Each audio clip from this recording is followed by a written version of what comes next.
अयोग्य करार दिए गए कांग्रेस के विधायक राजेंद्र राणा के बेटे अभिषेक राणा को फोन पर धमकी देने का मामला सामने आया है। इसके अलावा चिट्ठी के माध्यम से राजेंद्र राणा और सुधीर शर्मा को अज्ञात लोगों ने धमकी दी है।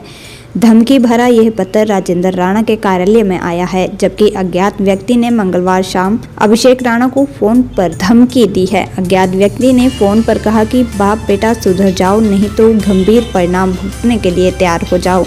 26 सेकंड की फ़ोन कॉल में धमकी देने वाले अज्ञात व्यक्ति ने अभिषेक को कहा कि आप जो कर रहे हैं वे सही नहीं है। अभिषेक राणा ने कहा कि उन्होंने थाना सुजानपुर में शिकायत दर्ज कर दी है।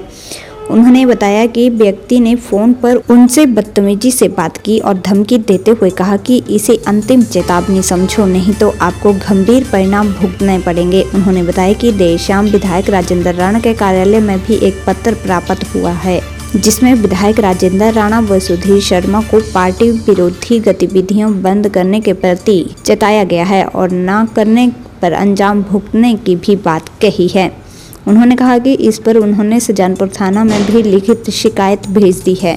वहीं इस मुद्दे पर अतिरिक्त पुलिस अधीक्षक राजेश शर्मा ने बताया कि अभिषेक राणा के द्वारा गत शाम को सुजानपुर थाना में दूरभाष के माध्यम से धमकी मिलने के बारे में सूचित किया गया था। उन्होंने बताया कि लिखित शिकायत मिलने के बाद पुलिस उक्त विषय में कार्रवाई अमल में लेगी। उन्होंने कहा कि यह भी पता लगाया जाएगा कि किस व्यक्ति ने यह कॉल किया था, उसका इसके पीछे क्या उद्देश्य था और उसने क्यों उन्हें धमकाने की बात कही थी। वर्तमान में जो राजनीतिक समीकरण है तो देश की जनता जानती है कि देश में और प्रदेश में क्या हालात बने हुए हैं।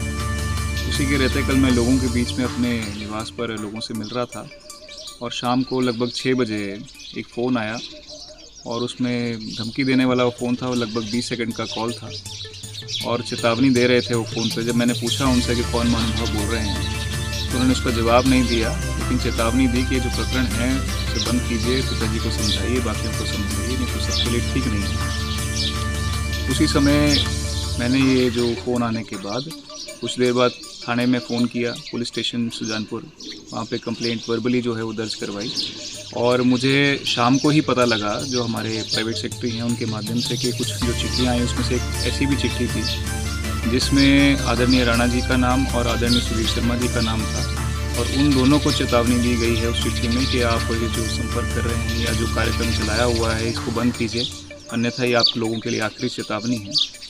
और वो चिट्ठी भी अभी हमारे पास पहुंच रही है और उसको भी हम थाने में अभी भेज रहे हैं। तो मुझे लगता है कि इस प्रकार की ओछी राजनीति जो हो रही है हिमाचल प्रदेश के अंदर, ये बहुत निंदनीय है और मुझे उम्मीद है कि जो प्रशासन है वो इसके ऊपर उचित कार्रवाई करेगा। पिछले कल थाना सुजानपुर में लगभग 7:15 बजे एक सूचना टेलीफोन के द्वारा प्राप्त हुई है कि उनको कोई धमकी मिली है, जिसके बारे में हम कार्रवाई कर रहे हैं। अभी तक तो मौखिक शिकायत उन्होंने फ़ोन के द्वारा दर्ज करवाई है। हम दूसरा पक्ष सुनेंगे, दूसरे पक्ष से भी बात करेंगे कि किसने फ़ोन किया, किस उद्देश्य से वो कॉल किया था। अगर इसमें सच्चाई पाई गई तो कानून संबद्ध कार्रवाई की जाएगी।